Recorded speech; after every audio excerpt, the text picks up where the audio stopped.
Hello everyone. তো সকাল এখন 10টা বাজছে। সকালবেলায় উঠেছি অনেকক্ষণ। প্রচণ্ড ঠান্ডা লেগেছে, গলার অবস্থা আমার খুবই খারাপ। তো সকালবেলায় উঠে আগে আদা দিয়ে লিকার চা খেয়েছি, গলায় খুব ব্যথা। তো এখন চাটা খেয়ে ব্রেকফাস্ট বানাতে চলে এসেছি। রবিবার, আজকে বাড়িতে সবাই আছে। তো ব্রেকফাস্ট মানেই তো রবিবারের মুড়ি। মুড়ির সঙ্গে বানাবো একটু চপ। চপের আলুটা ভালো করে মেখে নিয়েছি।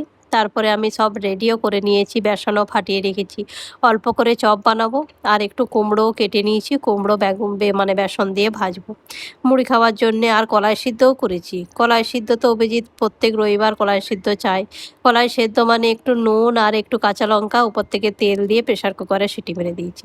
এই কলাই সিদ্ধটাও মুড়ির সঙ্গে খেতে দারুণ লাগে। এদিকে তেলও বসিয়ে দিয়েছি, তো চপগুলো আগে ভেজে নিই। চপগুলো আমি বানিয়ে নিয়েছি, একটু বেশি করে ঝাল দিয়ে বানিয়েছি। ঠান্ডা লেগেছে, একটু ঝাল ঝাল এই চপ মুড়ি খেতে ভালোই লাগবে। আর এইদিকে কুমড়োগুলো ভাজতে বসিয়ে দিয়েছি। অল্প করে চপ, অল্প করে কুমড়ো, দুটো মিক্সড করে খাবে। কলাই সেদ্ধও আছে। তো চলুন বাচ্চাগুলোকে আগে দিয়ে দিই। ব্রেকফাস্ট তো সবাইকার হয়ে গেছে। ব্রেকফাস্ট করার পরই তো একটু চা খাই, তাই 2 কাপ দুধ চা বানিয়ে নিয়েছি। আর ঠান্ডা লাগলে শুধুই যেন মনে হয় একটু করে চা খায়, গলাটা খুব আরাম হয়। দুপুরে রান্নাবান্নাও শুরু করে দিলাম। রবিবারে তো অনেক কিছু রান্না বান্না হয়, তো সকাল করে না শুরু করলে অনেকটা দেরি হয়ে যায়। এই চিংড়ি মাছটা দিয়ে হবে আজকে লাউ চিংড়ি। একটু বড় সাইজের চিংড়ি ছিল, তাই চিংড়িটা একটু ছোট ছোট করে কেটে নিয়েছি। লাউ চিংড়িতে এই ছোট ছোট চিংড়িটিই ভালো লাগে। লাউটাও ছোট ছোট পিস করে কেটে নেবো। লাউ চিংড়িটা রিমি বানাবে।